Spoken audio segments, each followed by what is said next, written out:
Hola, hola. Sean todas y todos bienvenidos a mi canal. Hoy tenemos un video muy solicitado por muchos de ustedes. Hoy hablaremos sobre el libre albedrío. Abordaremos el significado de este para algunas de las religiones más populares del planeta. Conociendo la opinión de algunos de sus representantes, también conoceremos la ciencia que tiene que decir al respecto. Trataremos la relación que tiene el libre albedrío con la voluntad, la libertad, el alma, la intención, la moralidad, el coraje y otros términos que irán surgiendo. Les recuerdo, en especial a mis detractores, que lo dicho en este video es mi opinión. Yo no puedo opinar en nombre de nadie más y como tal, soy susceptible de equivocarme y de hacerlo, los comentarios estarán permanentemente habilitados para que me lo hagan saber. Aunque si lo que prefieren es insultarme, no hay problema. Tengan la certeza de que leeré absolutamente todos los comentarios. Así no los pueda responder todos. Antes de comenzar, los invito a que se suscriban al canal para que YouTube les avise cuando subo el nuevo contenido. Ahora sí, comencemos. De lo primero que hablaremos es del libre albedrío al interior de las religiones abrahámicas, donde tienen una dicotomía difícil de resolver. De seguro, todos los televidentes de este video saben que en el Génesis, Dios le dijo a Adán y a Eva que podían escoger cualquier fruto del paraíso menos el fruto de un árbol en específico, que de comer de ese árbol su acción tendría consecuencias. Dios, al ver que comieron de ese árbol, los castiga severamente. De este versículo podemos extraer que Dios le dio a Adán y a Eva autonomía para tomar sus propias decisiones, ya que sería muy injusto que los castigara si ellos no tenían el poder absoluto de decisión. Más adelante se narra cómo Caín finiquitó a su hermano Abel y Dios como consecuencia lo castiga, que de igual manera sería injusto si Caín no tomó esa decisión con absoluta autonomía. Por toda la Biblia se siguen encontrando estos relatos donde Dios castiga por no seguir sus supuestas reglas. Y digo supuestas porque no suelen ser claras, pero da igual. Para que Dios tenga la autoridad moral para castigar es porque a quienes castiga, Él les dio autonomía para la toma de decisiones, autonomía que el dogma de las diferentes religiones llama libre albedrío. Hasta aquí parecería claro el asunto. Dios con su omnipotencia fabricó a los humanos con eso que en religión llaman libre albedrío. Pero en la Biblia encontramos narraciones como por ejemplo la de Saúl de Tarso, que para resumir es un personaje a quien en Roma le dan la orden de salir en búsqueda de los cristianos y al encontrarlos vivos, que estos dejaran de estarlo al momento de él irse. Pero un día cualquiera, Jesús el Cristo, quien ya se suponía estaba muerto, le dio una revelación y le hizo un milagro, convirtiendo a Saulo de Tarso, el cazador de cristianos, en San Pablo el apóstol, santo del cristianismo. Analicemos esto un poco. Saulo, con el supuesto libre albedrío que el Dios cristiano le dio, había decidido perseguir cristianos, pero Dios, quien lo sabe todo y lo puede todo, hizo lo necesario para manipular ese libre albedrío y ponerlo de su lado. O sea, Dios sabe qué debe hacer para que cada uno de nosotros, y me refiero a toda la humanidad, termine creyendo en Él, y como es todopoderoso, de querer podría hacerlo, y toda la humanidad terminaríamos al unísono aferrados a su fe. Pero no lo hace. De alguna manera escoge a unos, los manipula y de consecuencia son salvados. Eso ya es injusto, porque Dios podría salvar con esta técnica a toda la humanidad y no lo hace. Pero hay un agravante. El señor Tarso agredía de formas severas a los cristianos, formas que no puedo relatar si no quiero que me suspendan este video. En cambio, por ejemplo, las máximas agresiones contra algún cristiano no debe superar faltas que cometiera en algún deporte, o robar dulces de niño en alguna tienda, decirles mentiras o llamarlos mentirosos, incluso dejar cadáveres de animales en sus puertas por ser tan mala gente, cosas de las que no debo estar orgulloso, pero en terribilidad distan muchísimo de lo que hacía San Pablo. Según algunas estimaciones, la cantidad de humanos que ha existido está por los lados de los 100.000 millones. Si pudiéramos colocarnos todos en una gran fila encabezada por la persona más buena, y no importa que usemos los estándares cristianos o no, hasta la persona más malvada que haya existido, ¿qué posición ocuparía Saulo? Entiendo que según los cristianos, por ser yo un ateo militante, pertenezco al 1% de los más malvados y perversos. Bien, pero ¿y Tarso? Por bien que esté ubicado antes de su conversión, se encontraría por lo menos en el 10% de la peor gente que ha existido, lo que implica que en esa fila hay 90.000 millones de personas que, moralmente hablando, tenían más derecho a esa oportunidad de ser manipulados para ser salvados, pero Dios escogió a Saulo de Tarso. La conclusión, para no tener que alargar más, es que el Dios cristiano tiene que ser perfectamente justo. El Dios de la Biblia no es justo. Y si el Dios de la Biblia es el real, el Dios de los cristianos no existe. Lo que existe es otro Dios. Hasta aquí todo podría ser sostenible con el único cambio de que Dios no es justo, pero la Biblia nos relata cosas como, por ejemplo, cuando Moisés intentaba liberar al amado pueblo de Dios, esclavizado por los egipcios, narración donde se relata cómo Dios endureció el corazón del faraón para que no liberara a los israelitas y se tuviera que aguantar el castigo divino.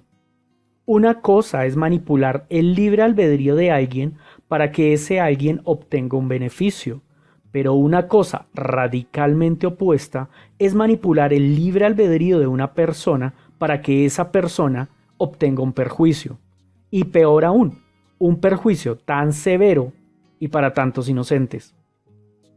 Eso convierte al Dios de la Biblia en inmisericorde, cruel y malvado, que sumada a la característica de injusto, más parece la definición del némesis de Dios que la definición del Dios de los cristianos. En la Biblia se encuentran decenas de relatos donde Dios manipula el libre albedrío de las personas para procurarles perjuicios, especialmente para castigar a los súbditos del rey, quien resulta ser el infractor. A ojos de esta nueva información, el hecho de que Dios manipula la libertad de decisión que supuestamente le otorgó a la humanidad, otros relatos cobran otro sentido. Todo aquel que haya tenido contacto con el cristianismo sabe que su Dios posee un plan perfecto, que pese a que todos los cristianos insisten en modificar dicho plan a punta de oración, Dios ya sabe qué debe hacer. Pero al contar con la opción de manipular el libre albedrío, Dios puede evitar sucesos bíblicos como el diluvio, Sodoma y Gomorra, las invasiones a Canaán, las víctimas a manos de Sansón. No tendríamos el Día de los Santos Inocentes, el destierro del paraíso, incluso se pudo evitar el mismísimo sacrificio de su hijo, confirmando que el Dios de la Biblia no es bueno. Pero eso no es nuevo, hace unos minutos nos enteramos de ello. Lo que sí puede ser nuevo, lo encontramos en la narración de cómo Judas entregó a Jesús el Cristo a los soldados. Allí se narra cómo los soldados le pagaron 30 monedas a Judas por decirles quién y dónde estaba Jesús el Cristo. Aquí un paréntesis. Jesús era conocido por miles de personas y no a través de una pantalla. ¿Como por qué se necesitaría pagar para encontrar a alguien tan famoso? ¿O sería mentira que lo conocían tantas personas del lugar? Cierro el paréntesis. Continuando con la narración, Judas lo identifica con un beso. A Jesús lo arrestan y Judas finge ser una piñata suspendida del cuello. Si Judas tomó la decisión de entregar a Jesús el Cristo con su libre albedrío, ¿por qué esas intempestivas ganas de ir a ser juzgado por su creador luego de los hechos? La única explicación que se me ocurre es que se arrepintió. Tomó una decisión con su libre albedrío y luego encontró un fallo que lo llevó a retractarse de esa decisión, lo que abre la puerta a que nuestro libre albedrío comete errores. La cuestión es, ¿el error del libre albedrío es un error de la persona cuando dicho albedrío no lo forjamos nosotros, sino que en cambio lo forjó Dios? ¿O el error es de Dios por darnos libres albedríos susceptibles de cometer errores? Hago la salvedad de que todo esto lo intento analizar desde el punto de vista de los creyentes. Mi opinión del libre albedrío la daré más adelante. Regresando con el pobre Judas, una de las explicaciones por la cual se arrepintió pudo ser porque su Dios le dio un libre albedrío defectuoso. Pero ¿qué culpa tiene Judas de que su Dios sea incompetente siendo lo que se supone que es? También se me ocurrió otra explicación. Dios tiene un plan perfecto. Parte de su plan era que Judas entregara a su hijo y cuenta con la herramienta de manipular el libre albedrío. Si blanco es y gallina lo pone, ¿qué podrá hacer? Judas, bajo la manipulación de Dios, entregó a Jesús para que se cumpliera su gran plan. Una vez Dios quitó su interferencia de Judas, éste se arrepintió, convirtiendo al Dios de la Biblia, de existir, en un ser macabro. Esta dicotomía de que Dios sí da libre albedrío, que lo da pero lo manipula, que lo da algunas veces y otras no, ha generado que los filósofos cristianos desde hace más de un milenio hagan monumentales piruetas cognitivas para intentar que su dogma encaje con estas narraciones de su libro sagrado. Incluso dichas piruetas han alimentado cismas en varias sectas cristianas. Algunos cristianos afirman que Dios tiene derecho a convertir en cristiano a quien él se le pegue la regalada gana.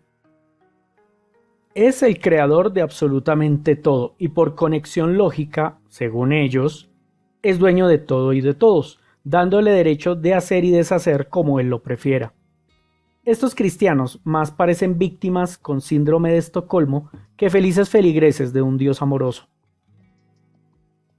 Según el filósofo y teólogo del cristianismo don San Agustín, pensaba que Dios le dio libre albedrío a Adán y a Eva, pero ellos, al pecar, contaminaron ese libre albedrío con un poquito de tendencia a ser pecadores, y dicha tendencia se le ha heredado a sus hijos. Estos, a su vez, pecaron más, agravando dicha tendencia y heredándola a sus hijos hasta nuestros días, donde la tendencia es enorme, y por ello somos tan pecadores como para que nuestras mujeres ya no quieran cocinar y criar hijos. Palabras de San Agustín, no mías. ¿Que cómo arreglamos eso? Pues sobreponiéndonos a esas ganas de pecar y tomando decisiones santas para heredarles a nuestros hijos un poco menos de esta tendencia pecadora. Así que, mujeres, don San Agustín les manda a decir que dejen la fregadera con eso de que quieren igualdad de género. Pues no, todas a quedarse en la casa a cocinar y a criar hijos. Y si no saben cómo se tienen los hijos, San Agustín, que se supone casto, les explica cómo en un agradable texto. Este señor tampoco aclaró cómo ocurrió el primer pecado. Si Adán y Eva tenían libre albedrío, 0 kilómetros, carecían de la tendencia a pecar. Entonces, ¿por qué decidieron pecar? Tampoco explica de qué manera podría ser justo de parte de Dios eso de que mi libre albedrío esté contaminado de los pecados de miles de mis ancestros. ¿Qué culpa tengo yo de que ellos pecaran?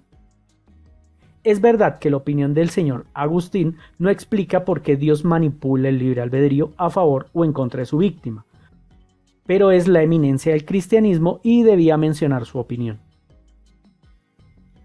Otros grupos de cristianos afirman que Cristo vino a salvar a quienes decidieran creer en él. Murió por los que decidieran libremente creer en su resurrección. No tiene sentido que estas decisiones para creer no fueran con la libertad de su albedrío. A estos cristianos no les importa nada más. Que el resto no cuadre es totalmente irrelevante para ellos. Otros creyentes se van por una aún más fácil. Si Dios salva solo a los que lo escojan a Él, no tiene sentido que castigue a los que no lo escogen, a menos que lo hagan en completa libertad de su libre albedrío. Que eso hace que la mitad de la Biblia no cuadre, no importa, eso también es totalmente irrelevante. También tenemos la opinión de eruditos cristianos, personas que se especializaron en el arte de hablar por horas sin decir prácticamente nada. Por ejemplo, don Armando Alducín, quien opina que Dios nos da el libre albedrío la primera vez que se toma una decisión. Ya para la segunda y sucesivas, Dios nos manipula para que el pecado nos consuma más fuertemente. Un ejemplo para intentar clarificar. Y voy a usar el mismo ejemplo que Alducín usó. Si te ofrecen por primera vez sustancias narcóticas ilegales, la decisión de consumirlas o no es completamente tuya. Pero si llegas a consumirlas, Dios manipula tu libre albedrío para que la necesidad de consumirlas sea aún más grande en la segunda vez que te las ofrezcan. Dios manipula tu libre albedrío para que la necesidad de consumirlas sea aún más grande y en la segunda vez que te las ofrezcan te sea mucho más difícil rechazarlas. Algo así como agravar la adicción. Esta postura tiene varios problemas y son aún mayores para este ejemplo. Si por ejemplo el pecado que yo cometo es negar a Dios, pues Dios hace que mi pecado se ensañe conmigo y me obliga a retorcerme entre mi inmundencia pecadora, pero lo más probable es que yo continúe con mis facultades mentales, que no pierda mi capacidad de estar vivo y tenga una buena franja de tiempo para llegar a resarcir mi error. Pero ¿qué pasa si mi pecado es el consumo de sustancias ilegales? Pues que hay muchas de estas sustancias que con el tiempo deteriorarán mis capacidades cognitivas, deteriorándose mi supuesto libre albedrío, que además Dios está manipulándome para que yo me envicie aún más, lo que eleva drásticamente la posibilidad de sobredosis y como consecuencia que deje de verme como me veo al estar vivo. Esto de usar eufemismos para que no me bloqueen el video es bastante aburrido. El asunto es que como tengo menos tiempo de vida por consumir estas drogas, tengo mucha menos oportunidad de resarcirme de mi pecado con el amoroso Dios. Eso es injusto, eso es inmisericordia, eso es malvado. En algunas circunstancias es muy cruel. Y regresamos a la misma conclusión. Si Dios es todo esto que acabo de mencionar, el Dios que existe no es el Dios cristiano, es otra cosa. Alducín también mencionó a Judas, y según él, Judas ya había pecado. Entonces, Dios lo sumergió en su inmundicia. Que coincidencialmente ese pecado beneficiara a los planes de Dios es pura y mera coincidencia. Si alguien conoce a don Armando, por favor le preguntan de mi parte, ¿por qué Dios en el caso de Saulo de Tarso no dejó que se consumiera en la podredumbre de su pecado? Otra de estas eminencias eruditas del cristianismo a la cual le averigüé la opinión es al señor William Lane Craig. A él ya lo había visto en algunos debates, suele exponer cantidades abrumadoras de información excesivamente específica que dificulta a sus contendientes poderle seguir la línea argumental, por lo que no había podido saber si era bueno o no argumentando. Pero luego de ver un video en el cual expone por qué el libre albedrío es real y por qué los experimentos de neurocientíficos y neurofísicos están mal, video que les dejo en la descripción, ahora ya sé que su reputación y fama son totalmente infundados. En resumen, él dice que el proceso de decisión ocurre en el alma. Luego la información de dicha decisión se traslada al consciente. Pero este traslado de información toma un tiempo que podemos medir, lo que me lleva a concluir que el alma y el consciente están separados físicamente, por lo que son dos entidades diferentes. Posteriormente, el consciente ejecuta las acciones necesarias para llevar a cabo la decisión. Resulta que la definición de libre albedrío, no la mía, sino la de los creyentes en Jesús el Cristo, sostiene que para que sea justo el castigo de Dios, las decisiones deben ocurrir en el consciente del individuo, porque de ocurrir en cualquier otra parte serían reflejos, como el reflejo de cerrar los ojos cuando algo se dirige velozmente hacia tu rostro. La única forma de evitar cerrar los ojos en esa circunstancia es porque la decisión se toma conscientemente. Y ni tomando esa decisión hay garantía de que puedas evitar cerrar los ojos. Básicamente dice que las decisiones conscientes ocurren en el inconsciente. ¿En serio, William? ¿Te escuchas mientras hablas? Lo peor del video es ver lo arrogante que es hablando de lo que no tiene ni idea. Espero algún día llegar a ser como él, y definitivamente debo hacer un video desmintiendo a este mentiroso. Regresando al tema que nos atañe, encontramos grupos cristianos que solucionan todo este embrollo ubicando al libre albedrío como el termómetro que permite medir si una decisión es buena o mala. Otros cristianos afirman que toda decisión sin una deducción no puede funcionar en un universo determinista. Y con solo esta idea asumen que se demuestra como falsa la hipótesis del universo determinista. Y también confirma que el libre albedrío con el cual su Dios nos dotó a todos es real. Y de debajo de las sotanas se sacan la conclusión de que somos la única especie con dicha capacidad. Pero no todas las corrientes cristianas apoyan el libre albedrío. Según, por ejemplo, Martín Lutero, el libre albedrío lo perdimos cuando el hombre cometió el pecado original. También hay quienes afirman que las decisiones ocurren en nuestras almas y no en el consciente, que por ello el libre albedrío no existe. Otros lo abrevian aún más, afirmando que existe el albedrío, sin la palabra libre. Dejé para el final la opinión del filósofo más grande que ha dado la humanidad según los cristianos. Un erudito iluminado directamente por la gracia de nuestro Señor Jesucristo. Y no puede ser otro más que Santo Tomás de Aquino, filósofo de quien creo era bien malito haciendo eso de filosofar. Pero ¿qué le puedo hacer? Es el favorito de los cristianos. Él, para explicar la existencia del libre albedrío, parte del hecho de que Dios es justo, y sería muy injusto que castigara y premiara si no diera libertad en la decisión consciente. Entonces uno averigua, ¿cómo dedujo el señor Santo Tomás que Dios es justo? Pues porque fue tan bondadoso de darnos el libre albedrío. ¿Pero no hay ahí una definición cíclica dependiente de los dos términos? La respuesta de los creyentes es que sí, y que, si funciona para la geometría en la definición de línea y punto, ¿por qué no podría funcionar en la explicación de Dios y el libre albedrío? Pues la verdad es que no encontré un motivo con el cual refutar esa postura. Así que decidí profundizar en el concepto de don Tomás. Según él, los hombres brutos no tienen libre albedrío. Y al decir hombres no me refiero a nuestra especie. Hacía alusión a nuestro género masculino, ya que para él todas las mujeres nacen brutas. Personajillos como este son los que me hacen preguntar cómo es posible que haya mujeres en el cristianismo. En fin, la cuestión es que me encontré el siguiente texto de don Tomás. El libre albedrío es precisamente la voluntad, pero no de manera absoluta. Involucra la voluntad en cierto sentido, ya que en el libre albedrío se toma una decisión. Este señor, en menos de 30 palabras, afirmó que el libre albedrío es lo mismo que la voluntad. Luego afirmó que el libre albedrío es casi lo mismo que la voluntad. Y por último afirmó que el libre albedrío es algo medianamente parecido a la voluntad. Me pregunto si es que en teología hay una materia que enseña a hablar sin decir nada. A propósito, estoy preparando un video del Papa Francisco analizando sus tweets y el milenario arte de hablar y no decir nada.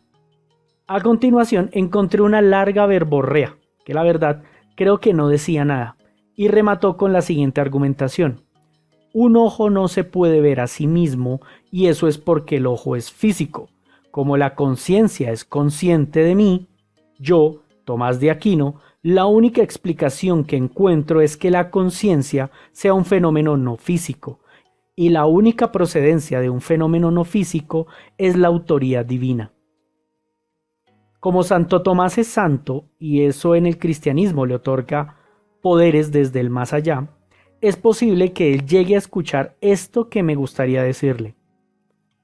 Continuando con su analogía, si un ojo pudiera verse, vería dónde está, vería qué forma tiene, Incluso podría haber algo que lo lleve a deducir de qué está hecho. ¿Acaso su conciencia sabe dónde está? Porque hoy en día nadie vivo puede demostrar que la conciencia está en el cerebro, o en el páncreas, o en las rodillas, o en cualquier otro lugar. ¿Acaso su conciencia sabe qué forma tiene?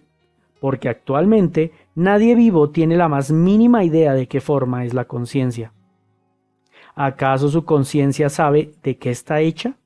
Porque actualmente ni siquiera se ha desarrollado una técnica para demostrar la existencia de una conciencia aparte de la propia. Tomás, eso es porque al igual que un ojo no se puede ver, sino que ve su entorno, la conciencia no es consciente de sí misma, sino que es consciente de su entorno, por lo que su argumento del libre albedrío albergado en la conciencia de fuente divina no sirve, no funciona. Dedícate a otra cosa. El arte de pensar coherentemente no es lo tuyo. Luego de escuchar los disparates con los que se autoconvencen los creyentes, remitámonos a la fuente de conocimiento divino por excelencia. Consultemos directamente en la Biblia qué opinión tiene Dios de todo esto. Con gran sorpresa me encontré que no existe ni una sola referencia directa al término libre albedrío en la Biblia. Incluso busqué en varias Biblias el término albedrío y no aparece. Como de costumbre, la interpretación de los creyentes sobre su Biblia arranca con una creencia previa y por medio de seleccionar los versículos que luego de manipular funcionan, extraen toda una tesis al respecto. Pero que en este caso puntual quede en evidencia la falacia de confirmación, ya que existen los creyentes con la tesis bíblica de la existencia del libre albedrío y también existen los creyentes con la tesis bíblica de la no existencia del libre albedrío. Como conclusión de lo que llevamos hasta este punto del video, Dios es culpable de no curar de maldad a todos los pecadores. Demostró, según la Biblia, que puede hacerlo, pero por algún motivo no quiere hacerlo. Bueno, ya dejemos de lado la religión. Confirmamos que es totalmente inútil buscar respuestas en la Biblia o en los creyentes cristianos, o por lo menos en cuanto al tema del libre albedrío. Para poder abordar el tema con una mínima de objetividad, necesitamos aclarar primero qué significan varios de estos términos. Albedrío se suele usar para referirse a la autonomía que puede tener una persona en cuanto a una decisión, o sea, una persona está ejerciendo su albedrío en el momento de que ninguna otra persona ejerce presión ni a favor ni en contra de la decisión. Para este caso, agregar la palabra libre viene a ser una redundancia, no es necesaria. En otras acepciones, especialmente religiosas, hace referencia a juicios mentales, o podríamos llamarlos razonamientos. Para estos casos, la palabra libre se agrega para resaltar que dichos razonamientos se hacen con libertad de análisis. Deseo es el interés o las ganas que una persona tiene de lograr algo o hacer algo. Voluntad es la fuerza con que esa persona intenta cumplir su deseo. Un ejemplo para aclarar. Si yo tomo agua, eventualmente tendré el deseo de ir al baño. Pero si por ejemplo estoy viendo una película en el cine, lo más probable es que la voluntad de ver la película sea más fuerte que la voluntad de ir al baño. Que de durar mucho tiempo aguantando, es muy posible que la voluntad de ir al baño termine superando absolutamente todo lo demás. Estos significados no son perfectos. Estas palabras tienen otras acepciones, pero me parece importante dejar claro cuál es el significado que yo estoy usando en esta exposición. Ahora sí, enfoquémonos en el tema principal de este video, y no es el libre albedrío. Como ya vimos, eso en su mayoría es un enredo religioso. La pregunta realmente importante es: en la mente de las personas, lo que se encarga de tomar las decisiones es lo que todos identificamos como el yo, ¿o hay otro u otros entes involucrados en las decisiones que asumimos como propias? O incluso hay quienes afirman que todo está predeterminado, por lo que las decisiones no ocurren dentro de ninguna mente, solo son cuestión de predestinación y destino. Interpretando estos dos términos como absolutos que relacionan el pasado con el futuro, o sea, El futuro es lo que es porque en el pasado ocurrió lo que ocurrió, siendo totalmente inamovibles los dos, el pasado y el futuro. Para iniciar con este discernimiento, me parece vital poder definir qué es una decisión, pero me encontré que es una tarea bien difícil. Toda decisión parte de un deseo. Dicho deseo surge de manera inconsciente y por causas ajenas a nuestra voluntad. El deseo de dormir surge porque nuestro cuerpo necesita dormir. El deseo de comer surge porque nuestro cuerpo necesita comer. Pero ¿y qué sucede con mi deseo de bañarme? Mi cuerpo no necesita bañarse. O mi deseo de ver una película. Eso es porque no solo tenemos deseos para satisfacer necesidades físicas, sino que también necesitamos satisfacer deseos psicológicos. Pero en cualquiera de los dos casos no logré encontrar ni un solo deseo que surgiera conscientemente en mi mente. Todos parten de causas ajenas a mi voluntad. Que si alguno conoce un deseo que sí surge de manera voluntaria, me encantará que me lo deje en los comentarios para poderlo leer. Pero creo que podemos continuar con esa primera conclusión. Los deseos surgen de manera involuntaria, ajenos a la conciencia. Miremos en profundidad un deseo a ver qué logramos descubrir. Pensemos en un deseo muy natural, como por ejemplo el de comer. Biológicamente estamos programados para sentir hambre y que esa hambre nos motive a buscar comida. ¿Pero por qué? La respuesta es bastante obvia. Si no comemos, nos morimos. Ahora la pregunta es, ¿cómo fue que surgió este deseo en nosotros? Para no profundizar mucho, cuando los seres vivos empezaron a ser pluricelulares y las células se empezaron a especializar, se requirió de un medio de comunicación entre todas para lograr una mediana sincronización que permitiera en su conjunto ser funcional. Por ejemplo, imaginemos un animal cuyas 4 patas son una célula individual. Si las 4 células no se coordinan para su movimiento, este hipotético animal no iría a ninguna parte así se moviera mucho. La consecuencia de esta necesidad de comunicación dio surgimiento a unas células especializadas en dicha comunicación. Estas células de seguro han cambiado mucho con el transcurrir de miles de millones de años de evolución. Pero la finalidad termina siendo la misma. Al conjunto de estas células de la comunicación lo llamamos sistema nervioso. Para el ejemplo de deseo de comer, unas células detectan químicamente que la sangre redujo sus niveles de nutrientes. Estas células le comunican a las células del sistema nervioso esta necesidad de reponer nutrientes, las cuales a su vez le comunican a otras células la necesidad de buscar comida y a otras hacer uso de las reservas. El proceso de tomar decisiones es muchísimo más complejo en medida en que el ser vivo es más complejo. Pero creo que es fácil concluir que la fuente de los deseos en humanos es la misma fuente que en cualquier ser vivo, con cierta complejidad en la especialización de sus células. Los humanos sentimos deseos por igual motivo que lo hacen perros, aves, anfibios, insectos, etc. La única diferencia es la complejidad con la cual se crean estos deseos. ¿Podría alguien afirmar que los animales solo comen cuando ven comida y beben cuando ven agua? Pero ningún animal come hasta estallar o bebe hasta ahogarse. En todos los casos surge la necesidad y buscan satisfacerla lo mejor que pueden, exactamente igual que nosotros. Otra forma de comprobar esta afirmación es pensando en los bebés recién nacidos. Ellos literalmente sienten deseos como cualquier otro mamífero. La única diferencia es que en algún momento del crecimiento, nuestras mentes desarrollan la capacidad de hacer conscientes dichos deseos, con la finalidad de poderlo expresar, pero igualmente la fuente es totalmente ajena a nuestras conciencias. Que por ello nos es imposible eliminar un deseo de manera consciente, con el solo uso de nuestra mente. Otro ejemplo que nos podría ayudar a clarificar es pensar en cómo nuestros deseos se ven seriamente alterados con el consumo de sustancias, por ejemplo, el alcohol. Cuando estamos borrachos, nuestros deseos son muy diferentes a cuando estamos sobrios, pese a que las necesidades pueda que sigan siendo las mismas. En resumen, nuestros deseos son el resultado de procesos químicos y físicos en nuestro cerebro, totalmente ajenos a nuestras conciencias. Ahora pasemos a analizar a la voluntad. Y la pregunta es, ¿Qué nos motiva a satisfacer nuestros deseos? Y aquí me encontré lo mismo. Todas las motivaciones terminan siendo irracionales. Tienes un deseo, las muchas o pocas ganas de cumplir ese deseo dependen de motivaciones totalmente ajenas a tu conciencia.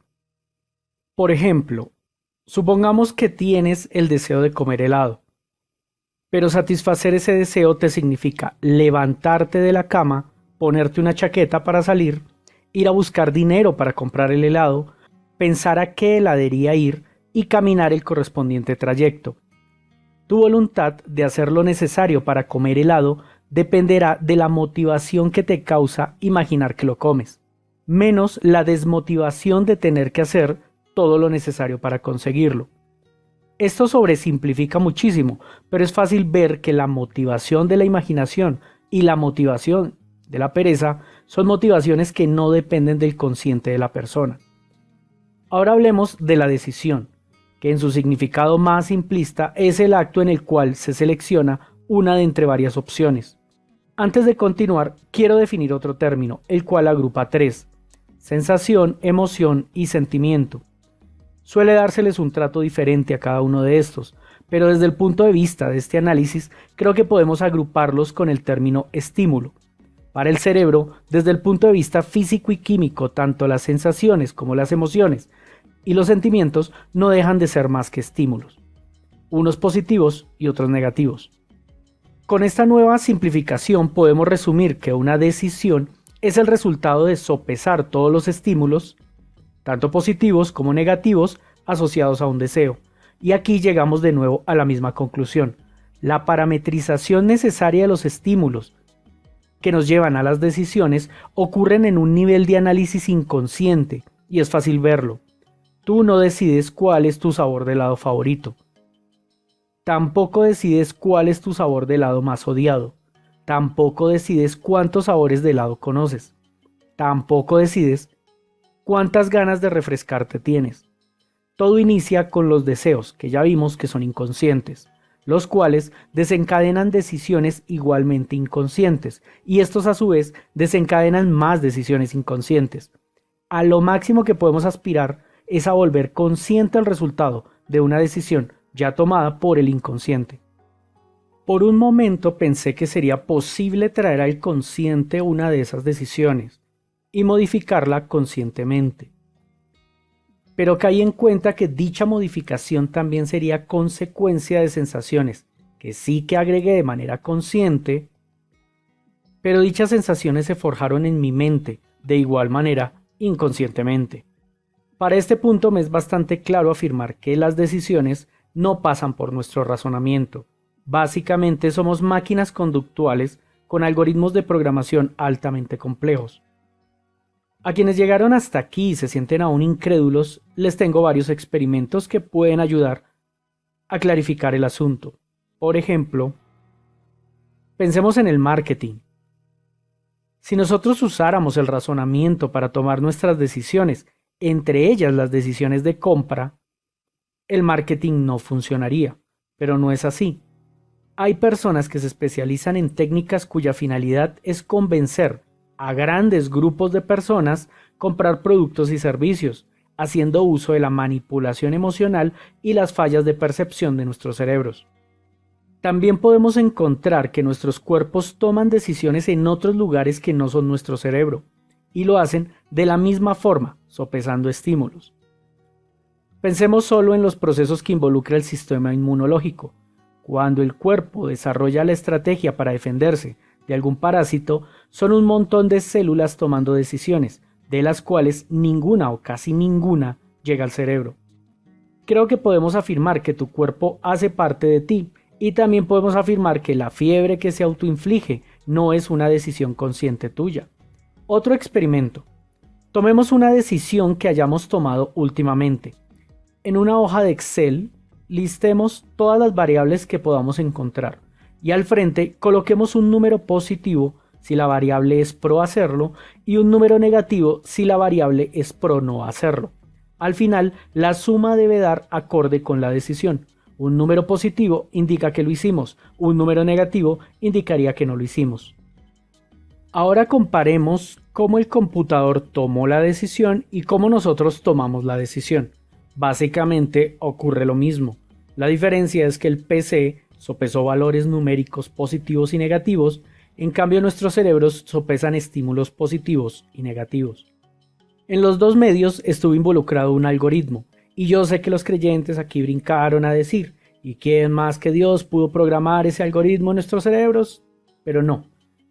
Resulta que en el mundo de los computadores hay algo llamado el Machine Learning, que viene a ser un algoritmo que se autoprograma, y de la misma forma el algoritmo en nuestro cerebro se autoprograma a partir de todos los estímulos que recibe, desde el mismo momento que empezamos a existir. Un último experimento mental. Rememorar una decisión reciente, cualquiera, e imaginar que previo al momento de tomar dicha decisión, sentimos muchísimo frío, o muchísima sed, o muchísimo dolor, y ver cómo por causa de ese intenso estímulo hubiésemos cambiado el resultado de esa decisión. Muchas personas tienen serios conflictos con esto de saber que sus decisiones no son realmente decisiones de lo que consideran su yo. La mayoría de estos conflictos tiene que ver con algo que llaman el sentido de la vida, porque consideran que si no son ellos quienes deciden el resultado de su vida pasa a ser vacía. Esto no es más que otra de las tantas consecuencias que trae exponer nuestras mentes infantiles a la dañina religión, donde te meten mucha información inútil e incluso perjudicial. No voy a hablar aquí sobre los pecados de la religión. Este video ya está muy largo. Mejor aprovecho para decir mi opinión de lo que da sentido a la vida. Y es algo tan intrascendente como lograr cumplir deseos. Desear comer y tener la oportunidad de acceder a comida sabrosa. Desear compartir con otras personas y tener la oportunidad de tener amigos. Desear conocer otras culturas y tener la oportunidad de viajar a otros países. Desear cuidar a las personas que te importan y tener la oportunidad de conseguir los recursos necesarios para poderlo hacer. ¿Qué importancia tiene que esos deseos y los medios como los quiero alcanzar hayan llegado a mi mente de forma inconsciente? Si igual cuando tengo sed, tomar agua fría me hace sentir muy bien. Así no sea mía la decisión ni de tener sed, ni la decisión de que me guste el agua fría. Aquí aparece la hipótesis determinista, la cual afirma que todas las decisiones de absolutamente todas las mentes dentro de este universo fueron definidas desde el inicio de los tiempos. Sustentan su afirmación con la idea de que al conocer la posición y movimiento de todas las partículas desde la creación del universo, se podría calcular con extrema precisión todas y cada uno de los acontecimientos futuros, llevándolos a la frustrante conclusión de que no tiene sentido pensar, si absolutamente todo está predeterminado. Otros deterministas, para huir de esta conclusión, se aferran al destino mágico que el universo tiene preparado para cada uno de nosotros, y muchos religiosos escapan del determinismo afirmando que de existir dicho determinismo, la moralidad no existiría, y como sí existe, Dios con su magia les resuelve toda la frustración. Para entender un poco los errores del determinismo, hablemos sobre el azar. La concepción general que se tiene de este término es de un acontecimiento cuyo resultado no se puede calcular previamente, que por extensivo uso coloquial ha dejado la sensación en todos nosotros de que los acontecimientos resultado del azar siempre han sido azar y siempre lo serán. Esto es una definición muy poco estricta. Vivimos en un universo determinista. Aquí las leyes de la física siempre funcionan igual, y tal parece que siempre han funcionado igual y no hay nada que nos indique que en el futuro vaya eso a cambiar. Es cierto que a nivel de física cuántica hay quienes afirman que a las escalas de las partículas los sucesos parecen ser aleatorios, pero al cuantificar muchísimos de estos sucesos claramente surgen patrones. Pensemos en un mazo de cartas, ahora mezclémoslas. Contemos la octava carta desde encima hacia abajo, destapémosla, pregunta. ¿La carta que nos aparece en el octavo lugar es resultado del azar? La respuesta más obvia es que sí. Nadie puede predecir con precisión qué carta es. Pero ¿y si ahora anotamos el orden de las cartas y anotamos cómo cambia ese orden conforme las mezclamos? Ahora esa octava carta no es azar, porque somos capaces de calcular la posición de cualquier carta. Pero ¿por qué en el primer caso es azar, pero en el segundo no lo es? Si los sucesos fueron casi los mismos. Exacto, la diferencia es la mente involucrada. Algo deja de ser azar si alguna mente tiene forma de calcular previamente el resultado. Pero deja de ser azar solo para la mente que conozca dicho resultado.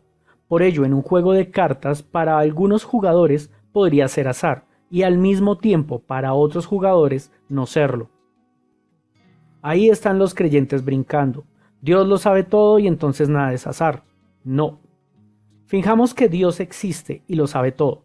En efecto, para Él no existe el azar, pero para todos los demás que no tenemos acceso a la mente de Dios, los hechos que no podamos calcular son objetivamente azar.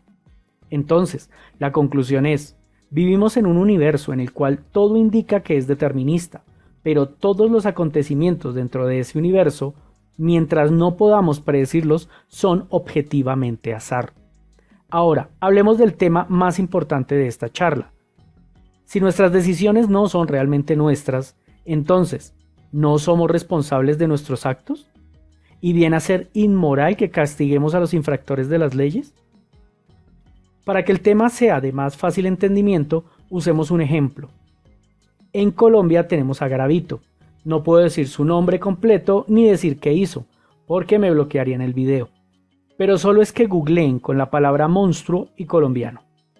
Para contextualizarnos, él está preso por cometer 172 veces lo que muchos considerarían el delito más grave que se puede cometer, convirtiéndolo en un ejemplo perfecto para este análisis. Si él, al igual que todos, no tomó sus propias decisiones, ¿es correcto que lo tengamos preso, muy probablemente de por vida como castigo? La moralidad no es lo que los creyentes afirman que es, un listado de reglas que alguna divinidad nos dio. Momento oportuno para contarles que trabajo en un video explicando la moralidad, por lo que los invito a que se suscriban dándole clic a la campanita para que YouTube les avise cuando subo nuevo contenido. La moralidad, en muy pocas palabras, es un grupo de lineamientos biológicos necesarios para el establecimiento de sociedades complejas forjados por la cultura desde que iniciamos la interacción con otros individuos de nuestra especie. Nadie nace con una moralidad predefinida. La moralidad se construye toda nuestra vida, desde el primer día de vida y hasta el último. Pero ¿cómo es que la sociedad construye la moralidad de los individuos? La respuesta corta es el castigo. Todos nacemos en mayor o menor medida necesitando de aceptación social, y expresamos esa necesidad queriendo complacer las normativas culturales de nuestro entorno. Claro, el tema es muchísimo más complejo para lograr explicar a los rebeldes, a los asociales, a los sociópatas y a otros grupos de personas que no encajan con esta descripción. Pero eso es tema para un video completo. Por ahora seremos muy someros, solo con la idea de entender un poco cómo funciona la dinámica de la moralidad.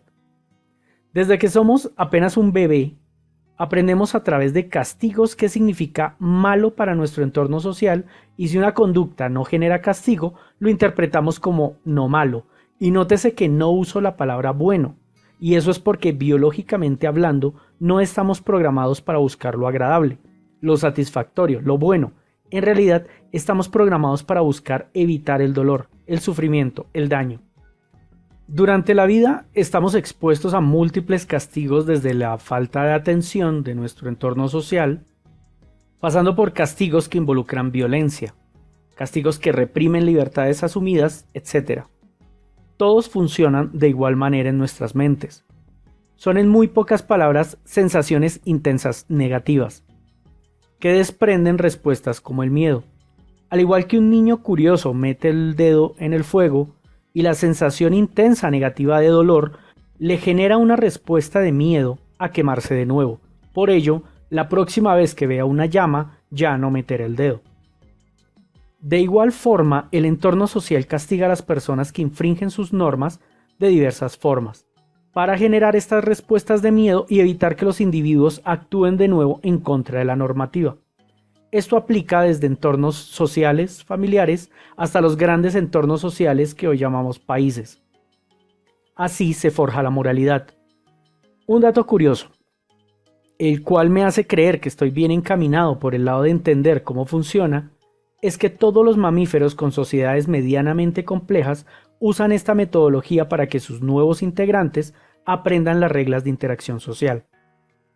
Otros indicios que nos pueden indicar que la moralidad funciona así es, por ejemplo, la diversidad de sociedades que desarrollaron normas que para la nuestra son inmorales, por ejemplo, las sociedades caníbales o las sociedades que han practicado la eugenesia, las sociedades esclavistas, las sociedades saqueadoras, entre muchas otras.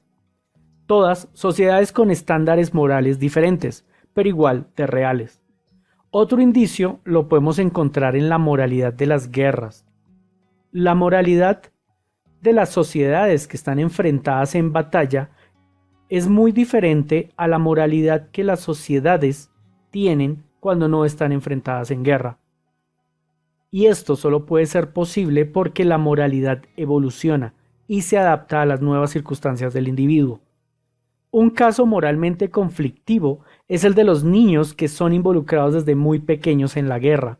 Crecen con la moralidad de guerra como su moralidad normal. Entonces, si Garavito no es dueño de sus decisiones, no definió su moralidad y no es culpable de la personalidad que tiene, ¿es correcto responsabilizarlo de sus actos? Me tomó largo tiempo llegar a la respuesta de esa pregunta y resultó ser muy fácil y obvia. El mecanismo encargado de tomar las decisiones funciona como una báscula. Toma cada una de las opciones, vertiendo a un lado todas las sensaciones negativas y del otro lado todas las sensaciones positivas. El lado que pese más determinará si la decisión es a favor o en contra. Como ya vimos, el castigo pretende que el lado de la báscula negativo sea más contundente y así el individuo se cohíba de cometer delitos.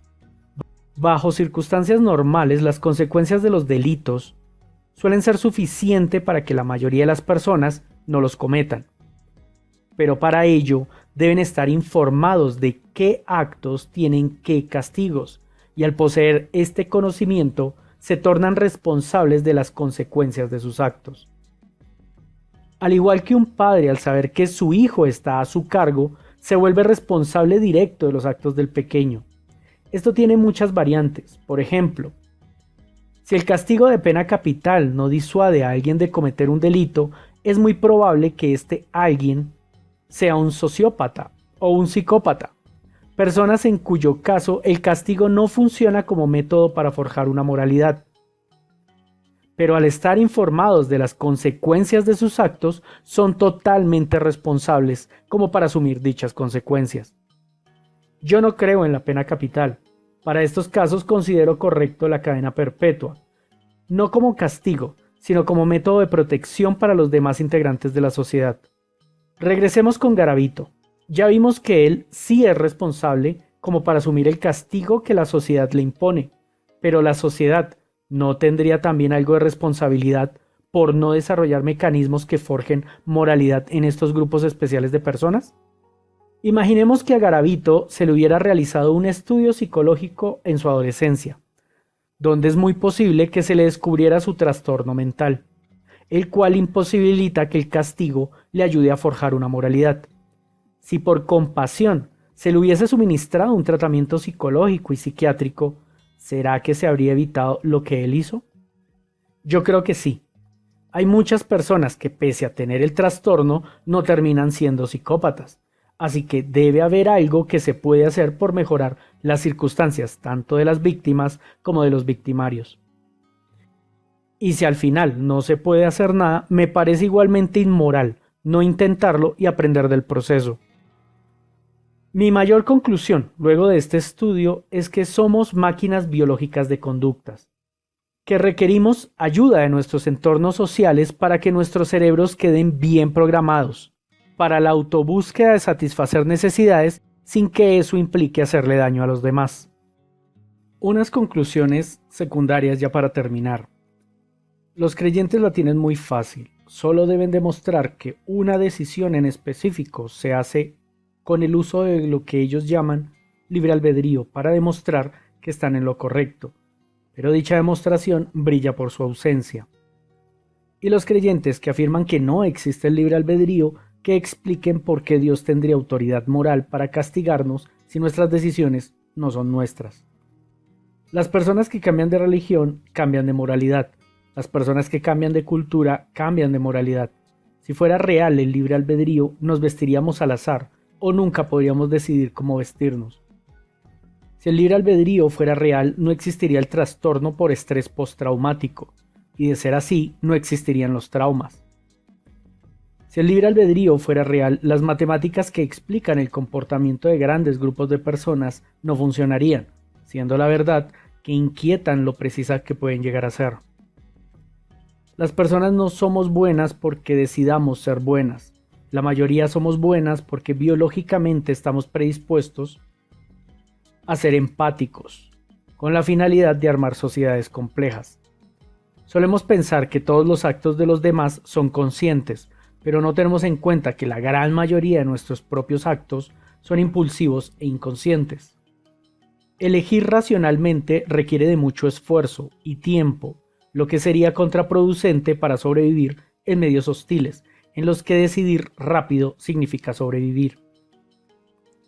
En la medida que una decisión depende de más o más opciones, para la mente consciente tiende a ser abrumador gestionar la decisión, mientras que para el inconsciente no presenta diferencia. Sam Harris, el terror de los aleluyos, propone un experimento muy interesante. Pensar en una película, cualquiera.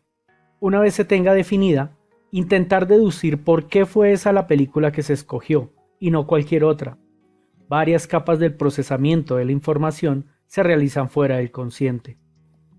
Hasta aquí llegamos con este video. Muchas gracias a quienes se lo vieron completo. No olviden dejarme todos sus comentarios, los voy a leer absolutamente todos. También no olviden darle me gusta si les gustó y compartirlo a diestra y siniestra. Un especial agradecimiento a quienes me apoyan económicamente en Patreon, y si alguien me quiere apoyar allí, dejo el enlace en la descripción. Ahora, como YouTube cambió su algoritmo, me pondré a decir frases clave como tonto, esperando que eso ayude a que este video se posicione muy bien. Libre albedrío, Armando Alducín. Libre albedrío, San Agustín. Libre albedrío y predestinación. Libre albedrío para niños. Libre albedrío, Adrián Rogers. Aislinn Derbez, libre albedrío. Agustín de Hipona, libre albedrío. Abogado del diablo, libre albedrío. El misterio del alma y el libre albedrío. Nick Arandas, libre albedrío. Libre albedrío, Andrés Corzón. ¿Qué dice la Biblia sobre el libre albedrío? ¿Existe el libre albedrío según la Biblia? ¿Qué es libre albedrío según la Biblia? ¿Qué significa libre albedrío bíblicamente? Predestinación versus libre albedrío. C de Ciencia, libre albedrío. Chuy Olivares, libre albedrío. La magia del caos, libre albedrío. Sam Harris, el caso contra el libre albedrío. Libre albedrío en la Biblia, cita bíblica. Date un blog, libre albedrío. Descubre qué es nuestro libre albedrío. Destino o libre albedrío. Dios y el libre albedrío. Dios nos dio libre albedrío. Debate, libre albedrío. Del libre albedrío, San Agustín. Determinismo existente. Determinismo, existe el libre albedrío.